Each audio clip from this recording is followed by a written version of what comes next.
இனி தாங்கள் வி.சி.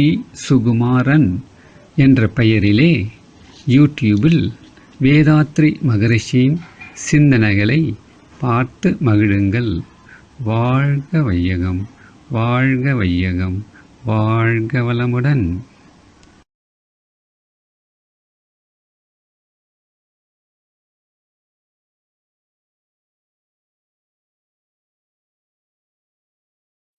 வாழ்க வையகம், வாழ்க வையகம், வாழ்க வையகம்.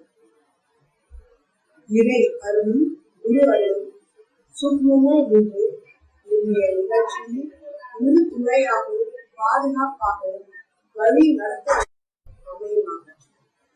குருவே அருள்ஜோதி தொலைக்காட்சி நிலையத்தினருக்கும் அந்த தொலைக்காட்சி நேயர்களுக்கும் முதலில் வணக்கத்தையும் வாழ்த்தையும் தெரிவித்துள்ளோம். இன்றைக்கு நாம் சிந்திப்பதற்கு எடுத்துக்கொண்ட தலைப்பு, எப்படி வாழ்வில் இன்பமாக வாழ்வது. ஏன்னா நம்ம எல்லாருக்குமே சந்தோஷமா இன்பமா வாழணும் அப்படிங்கிறதுதான் ஒரு எல்லாருடைய விருப்பமாகவும் ஆசையாகவும் இருக்கு. ஆனா இன்பமாக வாழ்வது என்ற ஆசை இருக்கிறதே தவிர அதற்கு என்ன தேவை, நாம் என்ன செய்ய வேண்டும் என்பதை பற்றிய ஒரு விளக்கங்கள், தெளிவு, அறிவொழிவை எதுவுமே இல்லாமல் வாழ்க்கையை ஏதோ ஒரு கடனை போது நாம் வாழ்க்கை கழித்துக் கொண்டிருக்கிறோம். முதல்ல நாம எந்த இன்பத்தை அனுபவிக்க வேண்டும் என்றாலும் முதல்ல உடம்பு நல்லா இருந்தாதான் எல்லாம் அனுபவிக்க முடியும். இந்த உடலை நல்லபடியா நம்ம வச்சுக்கிட்டோம்னா நாம நல்ல அனுபவிக்க முடியும். அப்போ இந்த உடலை நல்லபடியாக வைத்துக் கொள்வதற்கு உடல் தேவை, உடல் நலம். நம்ம உடம்பு நல்லா இருக்கணும் அப்படின்னு சொன்னா, உடல் நலமா இருக்கணும்னு சொன்னா எந்த நோய் நொடியும் இருக்கக்கூடாது. யாருக்காக என்ன சொன்னாங்க, பிபி இருக்கு, ஒரே டென்ஷன் லைஃப்ல, சுகர் இருக்கு, இந்த மாதிரி எல்லாம் அவங்கவுங்க தன்னுடைய நோய்களை பற்றியும் அவங்களுடைய ஸ்ட்ரெஸ் டென்ஷன்னால அவங்க கஷ்டப்படுறத பற்றியும் தான் சொல்லிட்டு இருக்காங்க. மகிழ்ச்சியாக இருப்பதற்கு முதல்ல உடல் நலம் தேவை அப்படின்னு சொல்லுவோம். உடல் நலம் என்பதை விட நமக்கு மனசுல ஒரு தைரியம் இருந்தாலே உடல் நலம் தானா வந்துடும். மனசுல தைரியம் இல்லைன்னா நமக்கு உடல் நலம் இல்லாது போலவே தோணும். இப்போ உதாரணத்துக்கு ஒரு வீட்டுல ஒரு பெரியவர் இருக்காருன்னு வச்சுக்கோம். அவருக்கு ஒரு 65-70 வயசு ஆச்சு. இவர் தினம் வாக்கிங் போவார். வாக்கிங் போற சந்தர்ப்பத்துல அவருடைய நண்பர்கள் எல்லாம் அங்க ஒரு பார்க்க உட்காந்து பேசுவாங்க. அந்த மாதிரி பேசுகின்ற போது ஒரு நாள் ஒரு நண்பர் எனக்கு இன்னைக்கு பர்த்டே, அதனால வாங்க எல்லாரும் ஹோட்டலுக்கு போய் டிஃபன் வாங்கி தரேன் அப்படின்னு சொன்னார். சரி, இது இவரும் போய் டிஃபன், எல்லாரும் டிஃபன் சாப்பிட்டாங்க. ஏதோ மசால் தோசை எல்லாம் சாப்பிட்டாங்க. ஒரு இனிப்பு ஏதோ சாப்பிட்டு கடைசியில ஐஸ்கிரீம் சொன்னாங்க. இந்த தாத்தாவுக்கு ஒரு பயம், ஐஸ்கிரீம் சாப்பிட்டா தனக்கு வீசி வந்துருந்தோம் அப்படின்னு பயம். ஆனாலும் ஐஸ்கிரீம் சாப்பிடாமலும் இருக்க முடியல, ஆசையும் இருக்கு. ஆனா ஆசை இருக்குன்னா ஐஸ்கிரீம் சாப்பிடுவேன், எனக்கு வீசி வராது என்ற மன உறுதியோட அதை சாப்பிட்டுக்கணும்.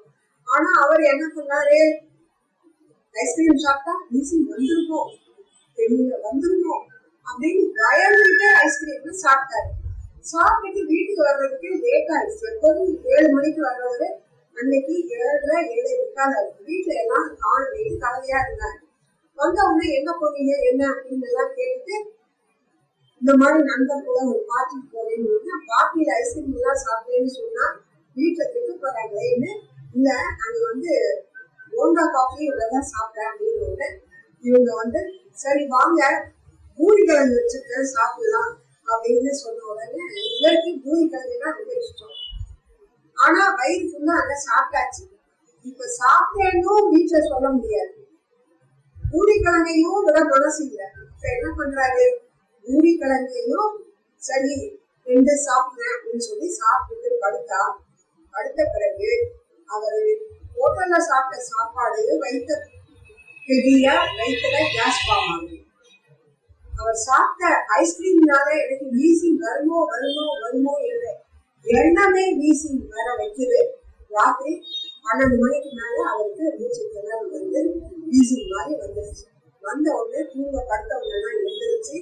அப்புறம் அவரை கூட்டிட்டு ஹாஸ்பிட்டலுக்கு போய் அட்மிட் பண்ணி எல்லாம் பண்ணி ராத்திரி பூரா பீச் இருந்து காலையில அவர் ஓரளவுக்கு நேரம் வந்தார்.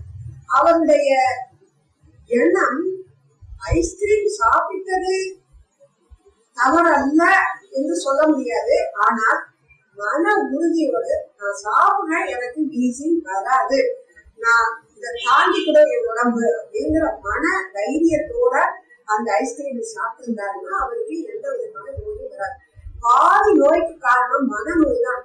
நமக்கு இது வந்துருமோ அது வந்துருமோ, அதுதான் மற்ற இப்ப உள்ள சில பெரியவர்கள் எல்லாம் சொல்றாங்க, இந்த நோயை பற்றியும் நோயின் விளக்கங்களை பற்றியும் பத்திரிகைகளில் வருவதையோ அல்லது டிவி போன்ற ஊடகங்களில் ஒரு பேட்டின்னு ஒரு டாக்டர் பேட்டி வந்து புற்றுநோய் டாக்டர், அல்சர் டாக்டர் என்ற பேட்டி காணுவாங்க இல்லையா, அவற்றை பார்க்காதீர்கள் அதிகமாக என்று சொல்கிறார்கள்.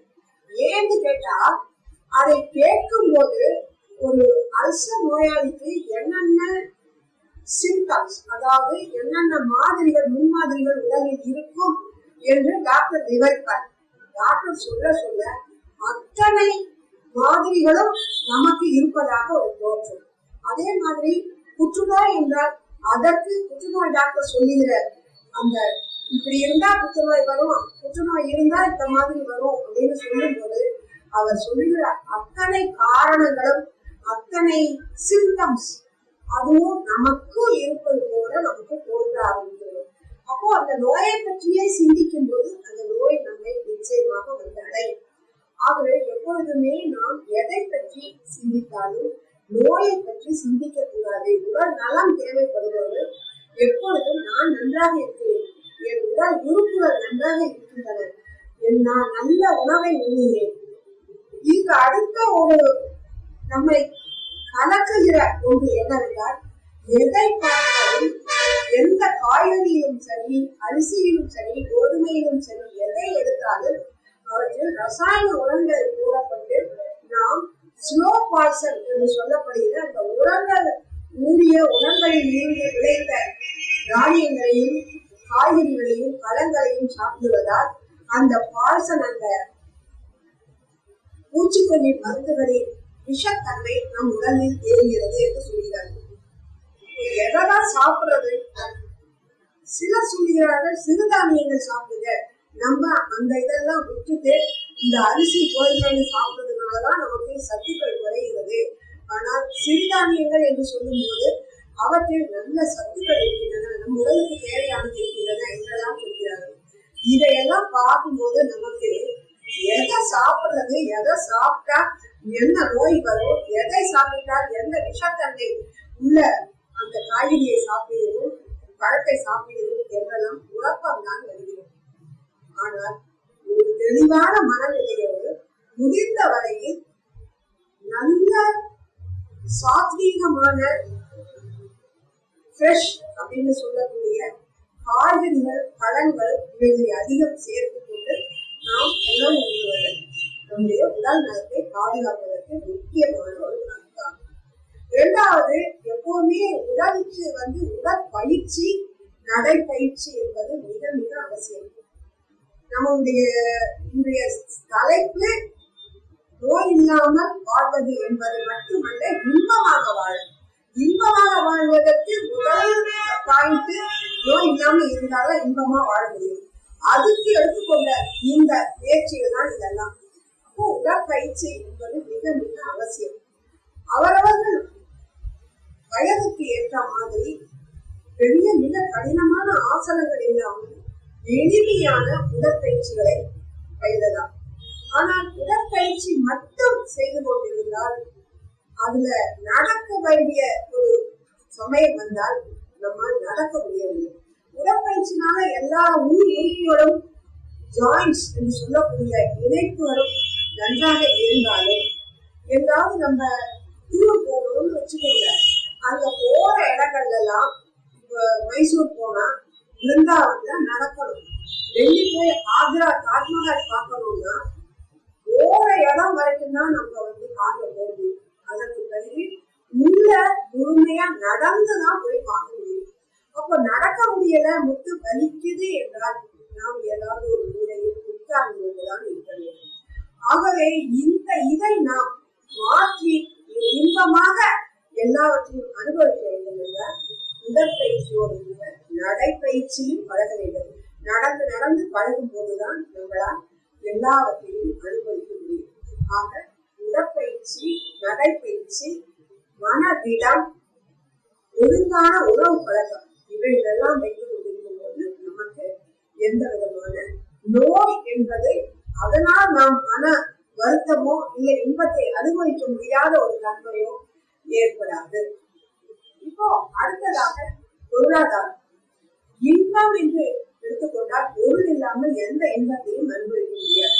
இது எல்லாருக்கும் தெரியும். ஆனா பொருள் என்று சொல்லும் போது வாழ்க்கைக்கு தேவையானது பொருள். அதை பார்க்கும்போது பொதுவா திருவள்ளுவர் சொன்ன இந்த இதுதான் ஞாபகத்துக்கு வருது. பொருள் இல்லாருக்கு இவ்வுலகில்லை, அருள் இல்லாருக்கு அவ்வுலகில்லை. பொருள் இல்லைன்னா இந்த உலகத்துல எந்த இன்பத்தையும் அனுபவிக்க முடியாது அப்படின்னு சொல்றேன். ஆனா அதுதான் உண்மையில அது இல்லை. மனம் இருந்தால் எந்த இன்பத்தையும் அனுபவிக்கலாம்.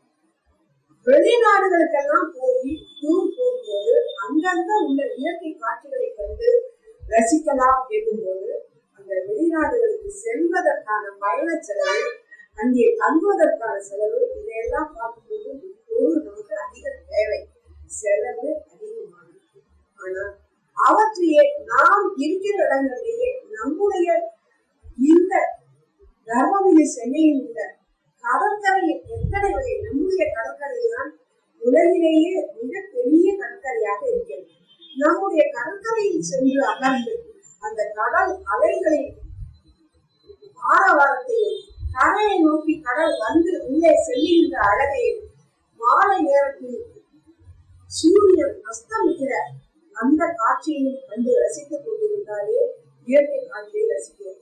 இதே போல பலவேறு இடங்களில் அந்த கடற்கரையின் அழகை பல இடங்களில் நாம் அனுபவிக்கலாம். அதே போல நம்முடைய நாட்டில் நமக்கு தெரிந்த, நமக்கு அருகில் உள்ள அருவி, நீர்வீழ்ச்சி என்றெல்லாம் நயாகரா நீர்வீழ்ச்சிக்குத்தான் போக வேண்டும் என்று இல்லை. நம் ஊரிலேயே உள்ள குற்றாலம் அருவி, அப்புறம் அந்த வால்பாறையில குழந்தை அருவி, மங்கி ஃபால்ஸ் என்று சொல்லக்கூடிய பக்கத்தில் இருக்கக்கூடிய இடத்தெல்லாம் போய் நம்ம அருமையா நம்ம அந்த இயற்கை காட்சிகளை ரசிக்கலாம். பொருள் என்று சொல்லும் போது அந்த பொருளை நாம் எப்படி ஈட்ட வேண்டும் என்பது கூட ஒரு முக்கியமான கருத்தாக இருக்கிறது. பொருள், ஈட்டிய பொருள் நேர்மையான முறையில், தர்மமான முறையில் பொருள் ஈட்டி இருந்தால் மட்டுமே அந்த பொருளை கொண்டு நாம் இன்பம் அனுபவிக்க முடியும். அறநெறிப்படி நாம அந்த பொருள் ஈட்டி இருக்க வேண்டும். அப்போதுதான் அதை எதிர்கொள்ள முடியும்.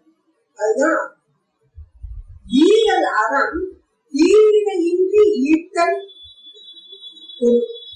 தீவினையின்றி, அதாவது ஒருத்தரை ஏமாற்றியோ அல்லது கலப்படம் செய்தோ அல்லது மருந்துகளுக்கு எக்ஸ்பைரி டேட்டுக்கு மேல வேற மாற்று டேட் எக்ஸ்பைரி ஆன மருந்துகளின் மேல் வேறு தேதிகளை ஒட்டியோ என்று தவறான வழியில் நாம் வியாபாரம் செய்து அல்லது பிறர் பொருளை அபகரித்து பிறரை ஏமாற்றி நாம் பொருள் ஈட்டினோமானால் அந்த பொருள் தான் நமக்கு எந்த இன்பமும் அடைய முடியாது. நம்ம இப்படி ஒரு பக்கம் பண்ணோம்னா அதனுடைய விளைவாக நமக்கு சர்க்கரை வியாதி, பிபி, பிளட் பிரஷர் போன்ற நோய்கள் வரும்போது அவற்றின் காரணமாக அந்த பொருளை கொண்டு நாம் எதுவுமே அனுபவிக்க முடியாது. சர்க்கரை வியாதி இருந்தால் சர்க்கரை வியாதி, அதனால் நீங்கள் பொருளை கொண்டு எந்த உயர்ந்த இனிப்புகளையும் விலை உயர்ந்த இனிப்புகளையும் நீங்கள் தின்னக்கூடாது என்று டாக்டர் சொல்லியிருக்கிறார். அதே மாதிரி ரத்த அழுத்த நோய் இருந்தால் நிறைய நல்ல ஹெவி ஃபுட், நல்ல பிரியாணி போன்றது, நெய், எண்ணெய் போன்றவற்றை சேர்த்து சமைத்த உணவுகள் எதையும் சாப்பிடக்கூடாது என்பார்கள். ஆக எதை அனுபவிக்க வேண்டும் என்றாலும் உடல் நலம் தேவை. ஆனால் உடல் நலத்தோடு கூட நாம் ஈட்டிய பொருளை அறநெறியில் ஈட்டிய பொருளாக இருக்க வேண்டும். அதுதான் வாழ்க்கையவே அறநெறியில் வைத்துக் கொள்ள வேண்டும் என்று மகிழ்ச்சி சொல்கிறார்கள். அறநெறி என்றால் ஒழுக்கம், கடமை, ஈகை என்று மகிழ்ச்சி சொல்கிறார். அந்த ஒழுக்கம் என்பது என்ன என்று கேட்டால், நாம் பிறருக்கு எந்த வகையிலும் துன்பம் கொடுக்காத ஒரு தன்மைதான் ஒழுக்கம் என்று சொல்கிறார். அதுல இன்னொரு ஸ்பெஷல் என்னவென்றால், பிறருக்கு மட்டுமல்ல நமக்கும் கூட. தனக்குத்தானே யாராவது துன்பம் கொடுத்துக் கொள்வார்களா அப்படின்னு நீங்க கேட்கலாம். நிச்சயமா நமக்கு துன்பம் கொடுத்துக் கொள்ள மாட்டோம். துன்பம் என்று தெரியாமல் கொடுத்துக் கொள்கிறோம். உணவு, ஒரு திருமண வீட்டுக்கு செல்கிறோம். காலையில நிறைய உணவு பொருட்கள், நிறைய இட்லி, தோசை, பூரி, சப்பாத்தி என்று நிறைய இடியாப்பம் என்னென்னோ போடுறாங்க. நல்லா இருக்குன்னு சாப்பிட்டுட்டோம். ஆனா மதியம் மீண்டும் அதே கல்யாண வீடு, நம்முடைய உறவினர் வீட்டு கல்யாணம். அதனால மதியம் என்று உட்காரும் போது அங்கும் நிறைய ஐட்டம்ஸ், நிறைய விதவிதமான உணவுப் பொருட்கள் நமக்கு போடுறாங்க. அந்த விதவிதமான உணவுப் பொருட்கள் போடும்போது அவற்றையும் நம்ம சாப்பிடணும் அப்படின்னு சொல்ற அந்த இதுல நம்ம சாப்பிடுறோம். அது சாப்பிட்ட உடனே ரொம்ப ஹெவி ஆயிடுது. ராத்திரியில ரிசப்ஷனுக்கு இன்னும் வேறு வகையான உணவுகள், அதெல்லாம் நம்ம சாப்பிட்டோம்னா மறுநாள் நம்ம வயிறு என்ன ஆகும், நம்முடைய உடல் என்ன ஆகும்? அஜீரணம், அஜீரணத்தால் வயிற்று வலி, வயிற்று வலியோடு கூட வெளிக்கு போதல் என்று பலவிதமான டயரியா போன்ற நோய்கள் எல்லாம் ஏற்படும் போது அது எப்படி இருந்தது? நம்முடைய செயலால் நமக்கு நாமே செய்து கொண்ட ஒரு செயலினால் நாம் துன்பம் பண்றது. தற்காலத்திலே உடனே இன்னைக்கு சாப்பிட்டது நாளைக்கே உங்களுக்கு, அல்லது நாளைக்கே 2 நாளையே உங்களுக்கு அதனுடைய விளைவுகள் கிடைக்கும். சிலர் இன்பம் என்று நினைத்து புகை பிடிக்கிறார்கள். புகை பிடிக்கும் போது அவர்கள் இன்பமாக உணர்கிறார்கள். ஆனால் பிற்காலத்தில் ஒரு 10-15 வருடங்கள் கழித்து அவர்களுக்கு அந்த புகை பிடிப்பதனால் லங்ஸ்ல பலவிதமான நோய்கள் ஏற்படுகிறது. புகை பிடிப்பது எவ்வளவு கெடுதல் என்று தெரிகிறது. அப்போ இந்த புகை பிடித்தல் என்பது நமக்கு நாமே செய்து கொள்ளுகின்ற ஒரு தீமை தானே. நமக்கு தீமை செய்யக்கூடாது என்றால் இதெல்லாம் தான் நமக்கு நாமே செய்து கொள்கிற தீமை. அதே மாதிரி பிறருக்கும் நம்ம எந்த துன்பமும் கொடுக்க கூடாது. அவங்க உடலுக்கோ, உயிருக்கோ, மனதுக்கோ. உடலுக்கு என்பது அவர்களை நமக்கு கீழ் உள்ளவர்களை அடிப்பது போன்றதெல்லாம் உடலுக்கு கொடுக்கின்ற துன்பம். அதை மனதுக்கு கொடுக்கிற துன்பம் என்றால் அவர்களை திட்டுவது, அவர்களை தரக்குறைவாக பேசுவது, அவர்கள் மானத்தை இகழ்ந்து பேசுவது என்றெல்லாம் சில செயல்கள் செய்யும் போது அவர்கள் எந்த அளவுக்கு மனம் வருத்தப்படுவார்கள்.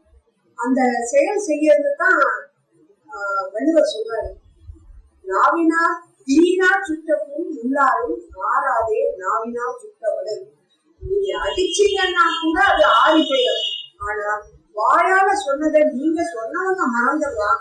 ஆனா அந்த திட்டுகளை, அந்த அவ மதிப்புகளை பெற்றவர்கள் மறந்து போதே இல்லை. இது பண்ணாம இருக்கிறதுதான் ஒழுக்கம் அப்படிங்கிற மனுஷன். தனக்கோ பிறருக்கோ, தற்காலத்துக்கோ பிற்காலத்துக்கோ, உடலுக்கோ உணவுக்கோ துன்பம் தராத எண்ணம், சொல், செயல், மனசால கூட அவங்களுக்கு தீங்கு நினைக்க கூடாது அப்படிங்கிறதுதான் மனுஷனுடைய கோட்பாடு. அந்த கோட்பாடு என்பது பிறருக்கு மட்டுமல்லாமல் அதை நாம் கடைபிடிப்போம்னால் நாமும் நிம்மதியாக இருக்கலாம். நம்மை சூழ்ந்து இருப்பவர்களையும் மன அமைதியோடு இருப்பதற்கு நாம் வழிவகுக்கலாம். அடுத்ததாக இந்த அறநெறியில சொல்லப்படுவது கடமை. கடமை அப்படிங்கும் போது தான், குடும்பம், சுற்றம், ஊர், உலகு அனைத்துக்கும் நாம் கடமைப்பட்டிருக்கிறோம். அது என்ன கடமைப்பட்டிருக்கிறோம்? நான் என்னுடைய உடலை நான் பார்த்துக் கொள்ள வேண்டும், எனக்கு நோய் வராமல் நான் பார்த்துக் கொள்ள வேண்டும், என்னை பற்றிய அக்கறையோடு நான் என் வாழ்க்கையை நடத்தி கொண்டு வந்தால் மட்டுமே என்னுடைய மற்ற கடமைகளை நான் செய்ய முடியும். என் குடும்பத்தை பார்க்கிற கடமை, என்னுடைய அலுவலகத்துக்கு சென்று இந்த சமுதாயத்திற்கு செய்ய வேண்டிய கடமை, எல்லாத்தையும் செய்ய வேண்டும் என்றால் முதல்ல என் உடல் நலமாக இருக்க வேண்டும். ஒரு அலுவலகத்துல ஒரு அதிகாரி, அவருக்கு கொஞ்சம் வாய் ஆசை ஜாஸ்தி, உணவு பொருள் மேல ஜாஸ்தி. அவர் அதனால தினமும் நல்ல பிரியாணி, இந்த மாதிரி எல்லாம் ஃப்ரைட் ரைஸ், இந்த மாதிரி நல்ல ஹெவி ஃபுட்டு, நல்ல ரிச் ஃபுட்டு அப்படின்னு சொல்லக்கூடிய எண்ணெய், நெய் போன்ற கலந்த நல்ல பதார்த்தங்கள், எண்ணெய் பழங்கள், நல்ல கீ ரோஸ்ட், இந்த மாதிரி எல்லாம் அவரு சாப்பிட்டு அவர் வழக்கம். இப்படி சாப்பிட்டா என்ன ஆகும்? ஏற்கனவே முதலே சொன்ன மாதிரி அவருடைய உடம்புல பிளட் ப்ரெஷர் ஜாஸ்தி ஆகும். பிளட் ப்ரெஷர் ஜாஸ்தியான உடனே அவருக்கு ஒரு நாள் லேசாக ஹார்ட் அட்டாக் சொல்லக்கூடிய இதய நோய் வந்து விட்டது. உடனே என்ன பண்ணுவாங்க? கொண்டு போய் ஹாஸ்பிட்டல்ல படுக்க வச்சிருக்காங்க. அவரு ஒரு நல்ல வசதியானவர், அவர் ஹாஸ்பிட்டல்ல இருக்காரு, அவருக்கு ட்ரீட்மெண்ட் கொடுத்துட்டு இருக்காரு. பாதிக்கப்பட்டவர் அவர் மட்டுமல்ல, அவர் வீட்டு உறுப்பினர்களும் பாதிக்கப்படுகிறார்கள். இவர் ஹாஸ்பிட்டல் இருக்கிறதுனால அம்மா வந்து இவருக்கு உதவி செய்வதற்காக ஹாஸ்பிட்டலுக்கு போக வேண்டியது. பிள்ளைகளுக்கு சரியானபடி சாப்பாடு சமைத்து போடுவதற்கு பக்கத்து வீட்டு அம்மாவோ இல்ல அவங்க அத்தையோ தன் வீட்டுல சமைத்ததை கொண்டு வந்து கொடுப்பாங்க. அதை சாப்பிட்டு அரையும் குறையுமாக போவாங்க. இந்த பிள்ளைகளை பள்ளிக்கு செல்வதற்கு தலை சீவி விட்டு புத்தகங்களை ஒழுங்காக எடுத்து கொடுத்து இதெல்லாம் செய்யறதுக்கு வீட்டுல ஆளு. இது எல்லாம் சேர்ந்து இந்த பிள்ளைகள் அத்தனை பேரும் இவங்க குடும்ப உறுப்பினர்கள் அத்தனை பேரும் கஷ்டப்படுறாங்க. சரி, குடும்ப உறுப்பினர்கள் தான் கஷ்டப்படுறாங்க அப்படின்னு நினைச்சா அலுவலகத்திலேயே கஷ்டப்படுவாங்க. ஏன்னா இவர் ஒரு உயர் அதிகாரி. இவர் உயர் அதிகாரி என்பதால் இவருடைய கையெழுத்துக்காக பொண்ணுக்கு கல்யாணம் பண்ணிட்டு திராவிடன் கல்யாணம் நிச்சயம் பண்ணிட்டு திராவிடன் ஃபண்ட் லோன் போட்டுட்டு இந்த கையெழுத்து போட்டாதான் லோன் சாங்ஷன் ஆகும். அதுக்காக காத்திருக்கிறாரு. ஆனா கல்யாண வேலை செய்யணும். இவர் போய் ஆஸ்பத்திரியில படுத்துட்டாரு. யார் வந்து கையெழுத்து போட்டு எப்படி எப்போ இவருக்கு பணம் கிடைக்கும் அந்த ஆதங்கத்துல இந்த அலுவலகத்தில் வேலை செய்யும் ஒருவர் இருக்கிறார். இன்னொருவர் அதே அலுவலகத்தில் வீடு கட்டுவதற்கு பிளான் போட்டுட்டு வீடு கட்ட லோன் அப்ளை பண்ணிட்டு அதற்கும் இவர் கையெழுத்து போட்டால்தான் கிடைக்கும் என்ற நிலையில் இவர் எப்போ கையெழுத்து போட போறாரு, எப்போ ஆபீஸ்ல ஆஸ்பத்திரியிலிருந்து வந்து இவர் கையெழுத்து போட்டு நமக்கு எப்போ கிடைக்கும் என்கிற எதிர்பார்ப்போடு காத்துக் கொண்டிருக்கிறார். ஆகவே ஒருவருடைய ஒரு சிந்தனை இல்லாத, ஒருவருடைய கட்டுப்பாடு இல்லாத உணவு பழக்கம் அவருக்கு மட்டும் துன்பத்தை தரவில்லை, அவரை சார்ந்து இருக்கிற குடும்ப உறுப்பினர்களை, அவரை சார்ந்து இருக்கிற சமுதாயத்தில் உள்ளவரை அனைவரையும் பாதிக்கிறது. இதுதான் நம்ம ஒவ்வொருத்தரும் நினைவு செய்து செய்யணும். செயல் செய்ய வேண்டாம், செய்வது தவறு, அதனுடைய விளைவு இப்படித்தான் இருக்கும் என்று தெரிந்துவிட்டால் அதை செய்யாமல் இருப்பதற்கான மன உறுதியும் அதை செய்யாமல் இருப்பதற்கான கட்டுப்பாடும் நிச்சயம் தேவை. செய்வதனால் அவர் மட்டும் துன்பப்படவில்லை, சுற்றி இருக்கிற அனைவருமே கஷ்டப்படுறாங்க. ஆக எந்த நிலையிலும் இந்த கடமையில் தன்னை பார்த்துக் கொள்வது ஒரு கடமை, அதே போல் குடும்பத்தை கவனித்துக் கொள்வதும் ஒரு கடமை.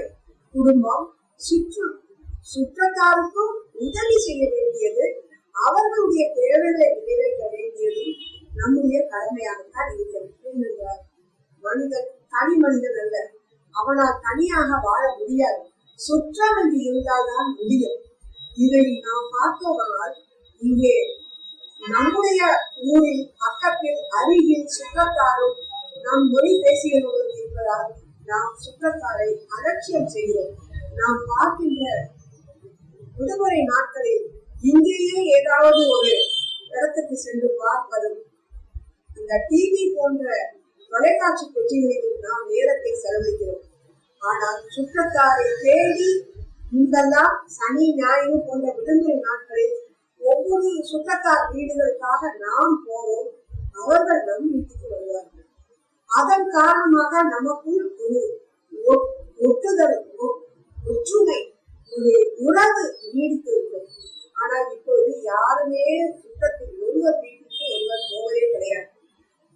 அந்த மாதிரி லீவு என்று வரும்போது, அதாவது விடுமுறை, கால்நடை ஆண்டு விடுமுறை, முழு ஆண்டு விடுமுறை என்று வரும்போது பிள்ளைகள் தாத்தா வீட்டுக்கு போவோம், பாட்டி வீட்டுக்கு போவோம், அத்தை வீட்டுக்கு போவோம், மாமா வீட்டுக்கு போவோம் என்று யாராவது ஒருத்தர் ஒரு நெறிமுறைப்படுத்திக் கொண்டு ஒருவர் வீட்டுக்கு என்று வரும்போது அந்த பிள்ளைகள் ஒருவரோடு ஒருவர் ஒட்டி உணவாடி வாழும்போது அவர்களுக்கு அந்த விட்டு கொடுத்தலும் பிள்ளைகளுக்கு ஒருவரோடு ஒருவர் இணைந்து வாழ்கின்ற அந்த தன்மையும் நன்றாக பழக்க வேண்டும்.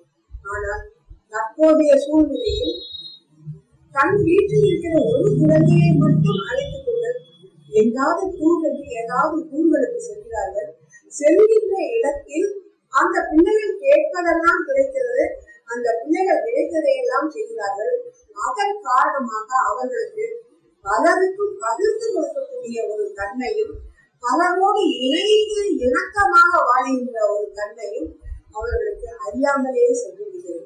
ஆனால் முற்காலத்து தாத்தா வீட்டுக்கோ பாட்டி வீட்டுக்கோ போனால் அத்தை வந்திருப்பாங்க, சித்தப்பா வீட்டிலிருந்து வந்திருப்பாங்க, ஒரு 7-8 குழந்தைகள் என்று இருக்கும்போது அந்த பாட்டி முற்றத்தில் உட்கார்ந்து கொண்டு நிலவை முன்னால கதை சொல்லிக் கொண்டு ஒரு பெரிய பாத்திரத்தில் சாதம் போட்டு நல்லா பிசைந்து எல்லாருக்கும் உருட்டி கையில் கொடுக்கும் போது அவர்கள் பேசிக்கொண்டே விளையாடிக்கொண்டே கதை கேட்டுக்கொண்டே கேட்கின்ற அந்த ஒரு சுகம், அந்த இன்பம், அந்த ஆனந்தம் தற்கால குழந்தைகளுக்கு இல்லாமலே போயிருக்கிறது, கிடைக்காமலே போயிருக்கிறது. காரணம் அந்த சுற்றத்தாரை மதிப்பதும் இல்லை, சுற்றத்தாரோடு இணைந்து வாழ வேண்டும் என்ற நோக்கமும் இல்லாமல் ஒரு குறுகிய மனப்பான்மையோடு, ஒரு சுயநல தன்மையோடு தங்கள் குடும்பம் தன் பிள்ளைகள் என்று வந்துவிட்டதனால் அவர்கள் அந்த இதுல இருந்து திரும்பி இந்த நிலைக்கு வருவதற்கு அவர்களால் முடியவில்லை. ஆகவே கடமை என்பது தான் குடும்பம் சுற்றம் என்பதோடு கூட ஊர் உலகம், அதற்கு கூட நம்முடைய கடமை இருக்கிறது. ஊருக்கு என்ன கடமை? ஊரில் உள்ள மக்கள் நலனை அவர் நினைத்து நாம் குப்பைகளை தெருவில் கொட்டுவது என்பது கூடாது. குப்பைகளை தெருவில் கொட்டாமல் அந்த குப்பைகளை ஒரு குப்பை தொட்டியில் போடுகின்ற அந்த தன்மை தேவையில்லாமல் ஊருக்கு நாம எப்படி உதவி செய்யணும் அப்படின்னு பார்த்தா, குப்பைகளை தெருவுல கொட்டுவது, பக்கத்து வீட்டு வாசல்ல கொட்டுறது, இதெல்லாம் தான் சில பேர் செய்வாங்க. ஆனால் குப்பைகளை எல்லாம் ஒரு அதிலும் மறுசுழற்சிக்குரிய குப்பை தனியாகவும், சுழற்சியில் சேராத பிளாஸ்டிக் போன்ற குப்பைகளை தனியாகவும் வைக்குமாறு நமக்கு அறிவுறுத்தி கொண்டே இருக்கிறார்கள். ஆனால் அதை கேட்பது என்பது கிடையாது. அதையெல்லாம் நாம் கடைபிடித்துக் கொண்டு வந்தோமானால் அதுதான் நம்முடைய கடமையாக இருக்கிறது. உலகத்துக்கும் கூட நாம் கடமைப்பட்டிருக்கிறோம். உலகத்தில் சண்டை வரக்கூடாது, சமாதானமாக இருக்க வேண்டும், ஒருவருக்கொருவர் சண்டை போட்டுக் கொள்ளக்கூடாது, ஒரு நாட்டுக்கு ஒரு நாடு சண்டை போடக்கூடாது, எல்லாரும் ஒருவருக்கொருவர் கொடுத்து உதவி ஒத்து வாழ வேண்டும் என்கின்ற ஒரு எண்ணத்தை நாம் செய்து கொண்டோமானால் அந்த எண்ணமே பிரபஞ்சத்தில் கலந்து எல்லாருடைய மனதிலும் இந்த எண்ணம் வரும்போது சண்டை வேண்டாம், ஒற்றுமை வேண்டும், ஒற்றுமை வேண்டும், அமைதி வேண்டும், உலகம் முழுவதும் அமைதி வேண்டும் என்ற எண்ணமே எங்கும் நிலை பெறும். அடுத்ததாக இன்பத்திற்கு குடும்பம். குடும்பத்துல இதெல்லாம் பொதுவான கருத்துக்கள். குடும்பத்துல கணவன் மனைவி ஒற்றுமை இருந்தால் மட்டுமே அங்கே அமைதியும் இன்பமும் இருக்கும். அந்த அமைதி அப்படிங்கிறது இன்பம் வரணும், எப்படி வரும் அப்படின்னு பார்த்தாக்கா, கணவனும் மனைவியும் ஒத்து போய் ஒரே மாதிரி ஒரே கருத்தோட ஏற்படும். அதுதான் கருத்து ஒற்றுமை. நம்முடைய திருவள்ளுவர் சொல்கிறார், தற்காத்து தற்கொண்டான் பேணி தகை சார்ந்து சொற்காத்து சோர்வியான் பேணி. எவ்வளவு அருமையா சொல்றாரு பாருங்க. கற்காத்து கற்கொண்டான் பேணி தகை சார்ந்த சொற்காத்து சோர்விலார் பேணி. தன்னையும் பார்த்துக்கணுமா, கற்கொண்டா தன்னை மணந்து கொண்ட கணவனையும் பேணி தகை சார்ந்த சொற்காத்து, மற்றவர்கள் இந்த குடும்பத்தை பற்றி இவர்களை பற்றி எந்த விதமான அவதூறான அல்லது ஒரு இழிவான சொற்களையும் சொல்லாமல் கற்காத்து கற்கொண்டான் பேணி தகை சார்ந்த சொற்காத்து சோர்வில்லாள் பெண். அந்த மாதிரி ஒரு பெண் தன்னுடைய குடும்பத்தை நடத்தணும் அப்படின்னு சொல்றாங்க. இது இந்த காலத்துல நடக்க முடியுமா? ஏன் இந்த பெண்ணை மட்டும் சொல்றீங்க அப்படின்னு கேட்பீங்க. ஒரு உண்மையான நிகழ்ந்த ஒரு சம்பவம் ஆனந்த விடலில் அந்த ஒரு நிகழ்ச்சி. ஒரு பெண் ஒரு ஆட்டோ ஓட்டுகின்ற ஒருவரை எப்படியோ பழக்கமாக அவர்கள் இருவரும் ஒருவரையொருவர் விரும்ப ஆரம்பிக்கிறார்கள். அவர்கள் திருமணம் செய்து கொள்ள விரும்பினர். இந்த பெண் பட்டதாரி, அந்த ஆட்டோ ஓட்டுநரோ 10வது வரைதான் படித்தவர். வீட்டில் ஒத்துக்கொள்ளவில்லை. ஆனால் இவர்கள் இருவரும் காதல் வயப்பட்டதால் ஒருவரை ஒருவர் விரும்பியதால் வீட்டில் இருந்து வெளியே வந்து தாங்களே திருமணம் செய்து கொண்டார்கள். திருமணம் செய்து கொண்டவுடன் இரு வீட்டிலும் அவர்களை ஏற்றுக்கொள்ளவில்லை. ஆனால் அந்த பெண் தன்னுடைய சுய முயற்சியால் அந்த ஆட்டோ ஓட்டி கொண்டு வருகின்ற அந்த தன் கணவருக்கு மேலும் மீண்டும் படிப்பதற்கு சொல்லிக் கொடுத்து ஊக்கமூட்டி அவரை ஒரு பட்டதாரி அளவிற்கு கொண்டு வந்தார். ஒவ்வொரு 3 வருடங்களுக்கு அவருக்கு படிக்க சேர்ந்து, இப்பதான் காலேஜ் போனோம் இல்ல, இதுலயும் படிக்கலாம், அந்த மாதிரி ஒரு பட்டதாரியாக ஆக்கிவிட்டார். பட்டதாரியாக ஆக்கிய பிறகு பேங்க் பரீட்சைகள் எல்லாம் எழுதுவதற்கு அவருக்கு ஊக்கம் கொடுத்து அவருக்கு அந்த பாடத்தை கற்பிக்கின்ற, அவரோடு கூட இருந்து படித்து அவற்றை விளக்கம் சொல்லிக் கொடுக்கின்ற அந்த வேலையும் இந்த மனைவியை செய்து ஒரு பேங்க் உத்தியோகத்திற்கு போகக்கூடிய அந்த பரீட்சைகளை பற்றி சொல்லிக் கொடுத்து அந்த பரீட்சையை எல்லாம் எழுதுமாறு இவங்க கொடுத்தாங்க. அந்த பரீட்சையை எழுதுவதற்கு சொல்லிக் கொடுத்த பிறகு அவர் பேங்க் பரீட்சையில் வெற்றி பெற்று அந்த பேங்க்ல இவருக்கு ஒரு வேலை கிடைத்தது. பேங்க்ல வேலை கிடைத்த பிறகு ஒரு அதாவது சமுதாயத்தில் ஒரு அந்தஸ்து வந்து விட்டது. அப்போ அந்த நிலையில அவங்க பெண்ணுடைய பெற்றோர் பையனுடைய பெற்றோர் எல்லாம் கொஞ்சம் கொஞ்சமாக இவர்களோடு வர ஆரம்பித்தார்கள்.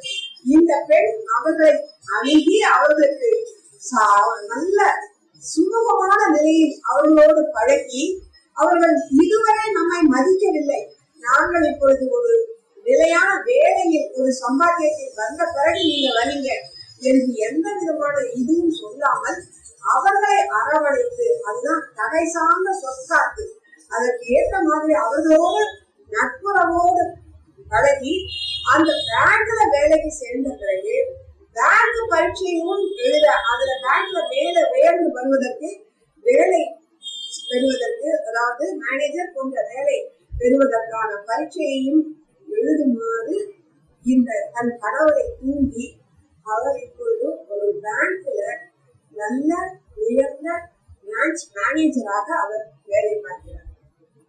இந்த விஷயத்தை அவரே தன்னுடைய மனைவியை பற்றி ஒரு சிறு கட்டுரையாக ஆனந்தவனம் பத்திரிகையில் எழுதியிருந்தார். மனைவியார் முன்னுக்கு வந்தேன் என்று சொல்லி அந்த தலைப்பு போட்டு எழுதினார். அதுதான் இந்த குரலுக்கு அர்த்தமா எடுத்துக்கிட்டீங்கன்னா, கற்காத்து கற்கொண்டான் பேணி தகை சார்ந்த சொற்காத்து, மற்றவர்கள் என்ன சொல்லும் சொல்ல விடாமல் தன்னுடைய குடும்பத்தை நடத்தி கொண்டு தகை சார்ந்த சொற்காத்து சோர்வினால் பெண். எந்த அளவுக்கு ஒரு பெண் நினைத்தால் தான் சந்தோஷமாகவும் அதே நேரத்தில் தன்னுடைய குடும்பத்தினரையும் சந்தோஷமாக கணவரையும் சந்தோஷமாக எல்லாரையும் ஒரு நல்ல இதுக்கு கொண்டு வந்தாங்க அப்படிங்கறத நம்ம பார்க்க முடியும். அதே மாதிரி இன்னொரு குரல்ல அவர் சொல்றாரு, மனைத்தக்க மான்முடைகள் ஆகி கற்கொண்டான் வளர்த்தக்கால் வாழ்வை துணை. மனைத்தக்க மான்முடைகள் அப்படின்னு சொல்லும் போது வீட்டு வீட்டுல கணவர் எந்த அளவுக்கு பொருள் ஈட்டுகிறாரோ அப்போதான் வளர்த்தக்கால். வளம் என்றால் அவருடைய பொருள் ஈட்டுகின்ற திறமை. அதற்கு தகுந்தாற் போல நம்முடைய வாழ்க்கையை அமைத்துக் கொள்ளணும். இப்போ கணவருடைய வருமானம் என்ன என்று தெரிந்து கொண்டு அதற்கு தக்கவாறு குடும்பம் நடத்துவதுதான் அந்த குடும்பம் இன்பமாக இருப்பதற்கு வழி. ஆனால் நம்முடைய ஆசையை தூண்டுகின்ற மாதிரி நம்ம வீட்டு நடுக்கூடத்தில் ஒரு வெட்டி ஒன்று இருந்து கொண்டு, இது ஆடி கழிபடி, இது அட்சய திருத்தியை, இங்கே இந்த வைர நகைகள் எல்லாம் மிக குறைந்த விலை, இங்கே வளையல் திருவிழா, சங்கிலி விழா என்றெல்லாம் போட்டு நம்முடைய ஆசையை தூண்டி விடுகின்ற வகையில் தினம் தினம் தினம் தினம் மீண்டும் மீண்டும் ஒரு விளம்பரங்கள் வந்து கொண்டு இருக்கின்றன. இந்த விளம்பரங்களை நாம் பார்க்கிறோம். ஒரு முறை பார்த்தாலே நம்முடைய மனதில் பதிவாகி மீண்டும் மீண்டும் அந்த எண்ணம் நினைவுக்கு வரும். ஆனால் ஒரு நாளையில எத்தனையோ முறைகள், 10 முறை 20 முறை அந்த விளம்பரங்கள் வரும்போது மீண்டும் மீண்டும் நம்முடைய மனதில் படும்போது நமக்கும் அந்த ஆடி தள்ளுபடிக்கு போய் இவ்வளவு குறைச்ச விலையில கிடைக்குதுன்றாங்க, நம்மளும் போய் வாங்கினால் என்ன என்ற எண்ணம் தோணும். ஆனால் கையில் பணம் இல்லாவிட்டால் பணம் எல்லாம் செலவாயிடுது அப்படின்னு சொன்னா, இந்த ஆடி தள்ளுபடி எப்போ வருது? ஜூன் மாசம் தான் வருது. ஜூன் 15 ஜூலை, அந்த ஜூன் ஜூலை என்று ஆடி மாசம் ஜூலைல வந்ததுன்னா அப்பதான் பிள்ளைகள்லாம் ஸ்கூலுக்கு போக ஆரம்பிச்சு, ஜூன் மாசம் ஸ்கூல் திறந்து அவங்களுக்கெல்லாம் பள்ளி கட்டணம், ஸ்கூல் ஃபீஸ் கட்டி, புதிய துணிமணி எடுத்துக்கிட்டு புத்தகங்கள் வாங்கி நிறைய செலவாயிருக்கு. அந்த செலவாயி நமக்கு செலவு பண்றதுக்கு கையில பணம் இல்லாத நேரத்தில் இந்த ஆடி தள்ளுபடி வரும்.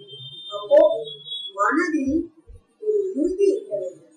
ஆடி தள்ளுபடி எல்லாரும் வாங்குறாங்க, இவர் மட்டும் எனக்கு பணம் கொடுக்க மாட்டேங்கிறாரே, இந்த கணவர் இவர் மட்டும் இன்னும் கொஞ்சம் நிறைய வாங்கினா எப்படி இருக்கும், நிறைய சம்பாதிச்சா அப்படி இருக்கும் என்றெல்லாம் நினைத்தால் குடும்பத்தில் நிம்மதி கிடையாது.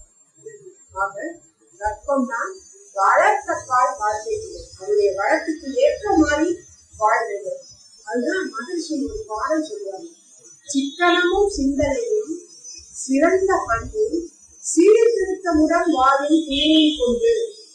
நம்ம வாழ்க்கையில சிக்கனமா இருக்கணும். சிக்கனமா இருக்கிறது சிறந்த பண்பு அப்படின்னு சொல்றாரு. ஆனால் ஏன் சீர்திருத்தமுடன் வாழும் துணிவு? அங்கதான் நம்ம இன்னும் கொஞ்சம் யோசிக்கணும். நம்ம நாட்டுல ஒவ்வொரு மாதமும் ஒவ்வொரு பண்டிகை வரும். அந்த மாதிரி ஒவ்வொரு பண்டிகையையும் பண்டிகை கொண்டாடுவதற்கென்றே கொஞ்சம் பணம் செலவழிக்க வேண்டியது. அதுலயும் தீபாவளி, பொங்கல் என்று வந்துவிட்டால் அப்போ புது துணி விற்க வேண்டும் என்ற ஒரு ஏதோ ஒரு கட்டாயம் இல்லை, ஏதோ ஒரு பழக்கம் வந்துவிட்டது.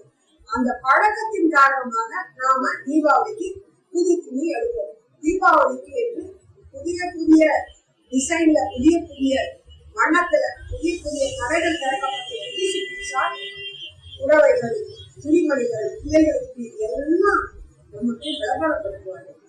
அவற்றை வாங்க வேண்டும் என்ற எண்ணம் நமக்கு வரும்போது நமக்கு பணம் இல்லாவிட்டால் கணவரோடு சண்டையிடுகின்ற ஒரு கருத்து வேறுபாடு காரணமாக பிணக்கு வருகின்ற ஒரு சூழ்நிலை ஏற்படுகிறது. ஆனால் மகர்ஷி சொல்ல, பண்டிகை என்றால் புதிய துணி வாங்கி இவ்வளவு பணம் செலவழித்துத்தான் பண்டிகை அனுபவிக்க வேண்டுமா? எதுவுமே இல்லை. அதுக்கு போகாமலே வாங்காமலே இருக்கக்கூடிய, அதாவது இப்ப தீபாவளினா புது துணி இல்லாம நான் தீபாவளி கொண்டாடுறேன் அப்படிங்கிற சீர்திருத்தமுடன் வாழும் துணிவு. அதுதான் சீர்திருத்தம்.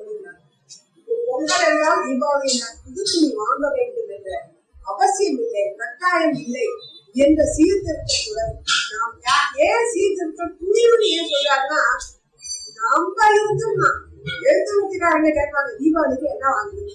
என்ன நீங்க தீபாவளிக்கு ஒண்ணுமே வாங்குறியா? பக்கத்து வீட்டுக்காரங்க கேட்பாங்க, உறவினர்கள் கேட்பாங்க, அக்கா வந்தவங்க கேட்பாங்க, அம்மா வந்தவங்க கேட்பாங்க. கேட்டா நான் இந்த தீபாவளிக்கு எதுவும் வாங்கல, நிறைய பணம் செலவாயிடுச்சு, பிள்ளைகளை காலேஜ்ல சேர்க்கிறேன், நிறைய துணிமணி இருக்கு, அதனால நான் வாங்கல. என்று சொல்லக்கூடிய துணிவு. தீபாவளிக்கு எதுவும் வாங்கலன்னு சொல்லக்கூடிய துணிவு. வாங்காவிட்டால் புது துணி கொடுக்காவிட்டால் தீபாவளி வராதா என்கின்ற சீர்திருத்த எண்ணம். அதுதான் மனசு சொல்றாரு. சிக்கனமும் சிந்தனையும் சிறந்த பண்பும் சீர்திருத்தமுடன் வாழும் துணிவும் கொண்டே. அதுதான் நமக்கு இந்த ஒரு இல்லறத்தின் இனிமை காப்பதற்கு, இல்லறத்தின் இன்பம் காண்பதற்கு நாம் கடைபிடிக்க வேண்டிய ஒரு கருத்தாக மகர்ஷி எழுதுகிறார்.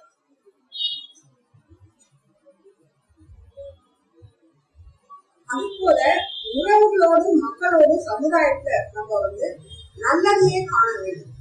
நல்லதையே காணுதல் அப்படிங்கும் போது விட்டு கொடுத்தல், சகிப்புத்தன்மை, தியாகம், மன்னிப்பு, நிறை மனம் இதெல்லாம் வேணும். ஆனா நம்ம என்ன சொல்லுவோம், நம்ம ஒருத்தருக்கு ஒரு உதவி செய்தோம், ஆனால் அவங்க நமக்கு திருப்பி செய்யல.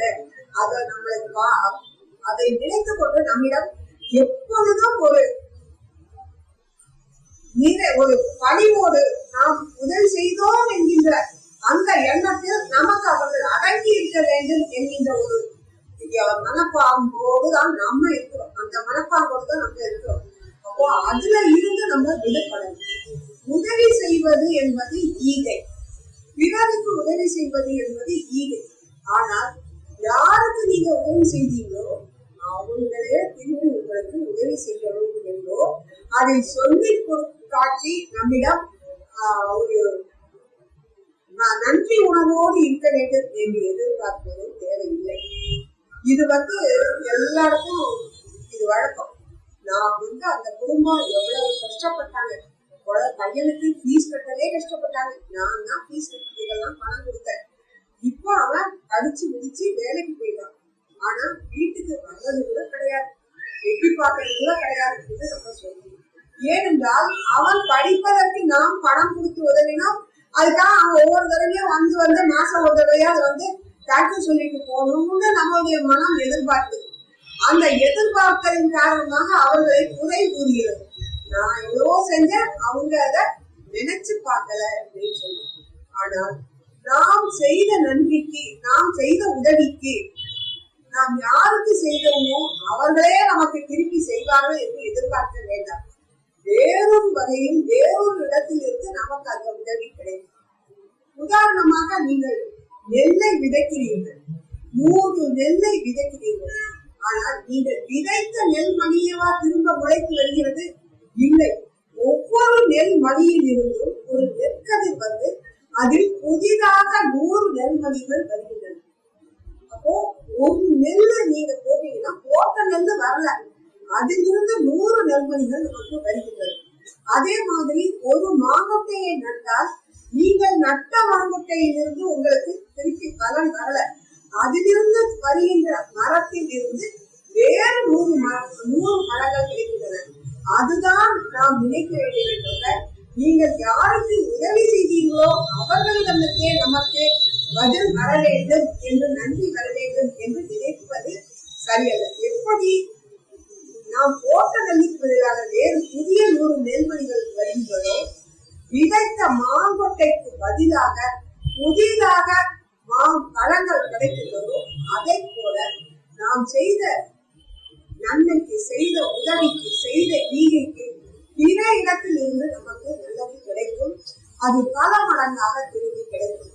ஆனால் எப்ப கிடைக்கும்ன்றது நம்ம சொல்ல முடியாது.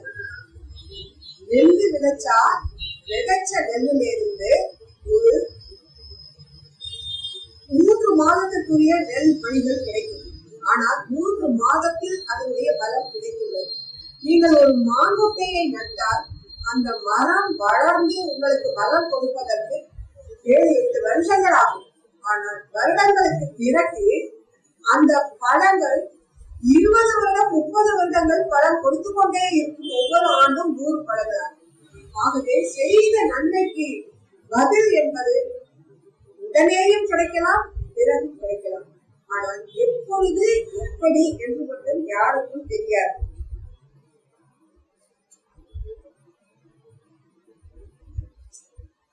ஆகவே நாம் நம்முடைய எந்த செயலையும் நல்ல செயலாக நாம் செய்து வந்தோமானால் நிச்சயமாக நமக்கு நன்மையே கிடைக்கும். அந்த நன்மைனால் நாம் சந்தோஷமாக இருக்கலாம். இதுதான் இங்க மகிழ்ச்சியும் சரி, எல்லாரும் சரி, நீங்க எல்லாருக்கும் உதவி செய்யுங்க. நீங்க செய்கிற உதவி பிறருக்கு செய்கின்ற உதவிதான் உங்கள் வாழ்க்கையில் உங்களுக்கு தருமே தவிர நீங்கள் உங்களுடைய பணம், பொருள், அதிகாரம் எதுவும் உங்களுடைய வினை பயனை போக்காது என்று சொல்கிறார்கள். நாம் நம்முடைய வினைப்பதிவில் இருந்து வினைப்பதிவை தீர்ப்பதற்காகத்தான் இந்த உலகத்துக்கு வந்திருக்கிறோம். இந்த உலகத்துல நாம பிறர் எடுத்து வந்திருக்கிறோம். எதற்காக வந்திருக்கிறோம்? வினைப்பதிவே ஒரு தேகம் கண்டார். நாம் செய்த செயல்களின் விளைவை அனுபவிப்பதற்காகவே பிறவி எடுத்திருக்கிறோம். இந்த பிறவியில் நாம் என்ன செய்கிறோமோ அதனுடைய விளைவை நாம் எப்ப அனுபவிக்கணும்னு இருக்கோ அப்பதான் நம்ம அனுபவிப்போம். அதுவரையில் நாம் உண்மையாக நாம் செய்கின்ற காரியங்கள் அனைத்தும் நல்ல செயல்களாகவே இருக்க வேண்டும். நல்லதே நாம் செய்ய வேண்டும். நாம் குடும்பத்தில் அனைவரிடமும் ஒற்றுமையாகவும் அன்பாகவும் இருக்க வேண்டும் என்பதுதான் இன்பமாக இருப்பது அப்படிங்கிறதுக்குரிய ஒரு இதாக நம்ம எடுத்துக்கொள்கிறோம். இந்த நல்ல பதிவுகள், நல்ல செயல்கள் நமக்கு மீண்டும் திருப்பி நல்லதையே கொடுக்கும். இந்த பதிவுகள் இந்த ஜென்மத்திற்கு மட்டுமல்ல, இந்த பிறவிக்கு மட்டுமல்ல, இது தொடராக அடுத்த பிறவிக்கும் அடுத்த பிறவிகளுக்கும் நமக்கு நாம் இந்த பிறவியில் செய்கின்ற நன்மைகள் நமக்கு தொடர்ந்து வந்து கொண்டிருக்கும். ஆகவே எந்த சந்தர்ப்பத்திலும் நாம் குடும்பத்தில் கணவன் மனைவி உறவில் ஒரு இன்பத்தையே நாம் காண வேண்டும். அதற்கு மகிழ்ச்சியினுடைய ஒரு பாடலை பாடி அதை விளக்கி நிறைவு செய்யலாம். அன்பு ஊற்றாம் இல்லறத்தில் ஆண் பெண் இரு பேரும் அவரவர் வாழ்க்கை துணைவர்களை வருத்தச் செய்தார். ஏன்னா சண்டை வந்தா, கருத்து வேறுபாடு வந்தா ஒருத்தர் திட்டுறாங்க இல்லையா? அதுதான் அவரவர் வாழ்க்கை துணைவரை வருந்தச் செய்தார். துன்ப உணர்வலை எழும்பி தாக்கியோரை தாக்கும். கணவன் திட்டிவிட்டால் மனைவியுடைய துன்ப அலை எழும்பி கணவரை தாக்கும். அதே போல மனைவி கணவரை திட்டினால் கணவனுடைய துன்ப அலை எழும்பி மனைவியை தாக்கும். அதுதான் இதனுடைய அர்த்தம். ரெண்டு பேருமே யாரு தாக்குனாங்களோ தாக்கியவர்களுடைய மன வருத்தமானது தாக்கியோரை தாக்கும்.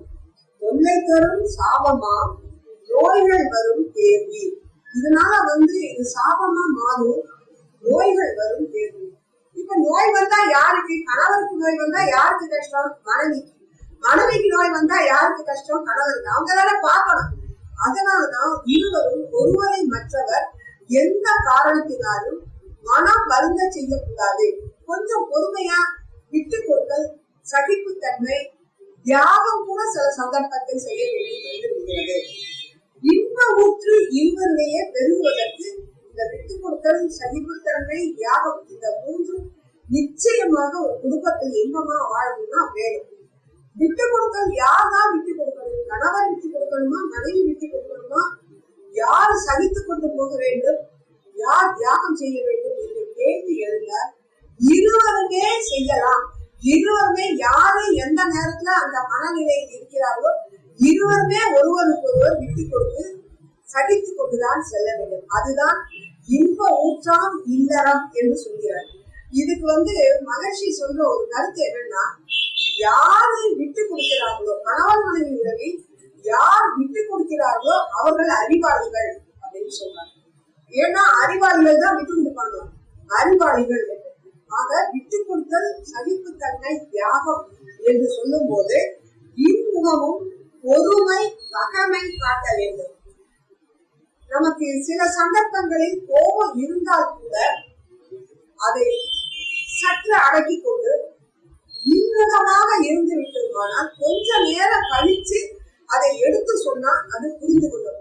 இதுக்கு உதாரணமாக என்னுடைய ஒரு தங்கை மக்கள் அவளுடைய கணவருக்கு தான் எப்படி சந்தோஷமா ஒத்துமையா இருக்கீங்களான்னு கல்யாணம் ஆகி ரொம்ப நாள் கழிச்சு போய் கேட்டேன். அப்ப அவ சொன்னா, நல்லாதான் போயிட்டு இருக்கு, என்ன ஒண்ணு, அவரு வெள்ளை காக்கா பறக்குதுன்னு சொன்னா உடனே அது வெள்ளை காக்காவா, வெள்ளை காக்கா எங்க இருக்குன்னு சொல்லக்கூடாது. வெள்ளை காக்கா பறக்குன்னு சொன்னா ஆமாங்கன்னு முதல்ல சொல்லிடணும். கொஞ்ச நேரம் கழிச்சு நல்லா பாருங்க வெள்ளை காக்காவா அப்படின்னு சொல்லி கேட்டுட்டு ஏதோ சாம்பல் கலர்ல இருக்க மாதிரி இருக்கு அப்படின்னு சொன்னா அவரும் வெள்ளையில இருந்து சாம்பல் கலருக்கு வருவாரு. அப்புறம் கருப்பு காக்கா தாங்க பறக்குது நல்லா பாருங்க அப்படின்னு சொன்னா கருப்பு காக்கா பறக்குது. அப்போ சொன்ன உடனேயே நம்முடைய எதிர்ப்பை தெரிவிக்க கூடாது. ஒரு கருத்து மற்ற நபரிடமிருந்து வந்தால் உடனே அக்கருத்து நமக்கு ஏற்றுக்கொள்ளாவிட்டால் கூட உடனே அவற்றை மறுதளிக்காமல் சற்று பொறுத்து நிதானமாக எடுத்து சொல்லும் போது அங்கே கணவன் மனைவிக்கும் ஒற்றுமை அல்லது சந்தோஷம் நீடிப்பதற்கு வாய்ப்பாக இருக்கிறது.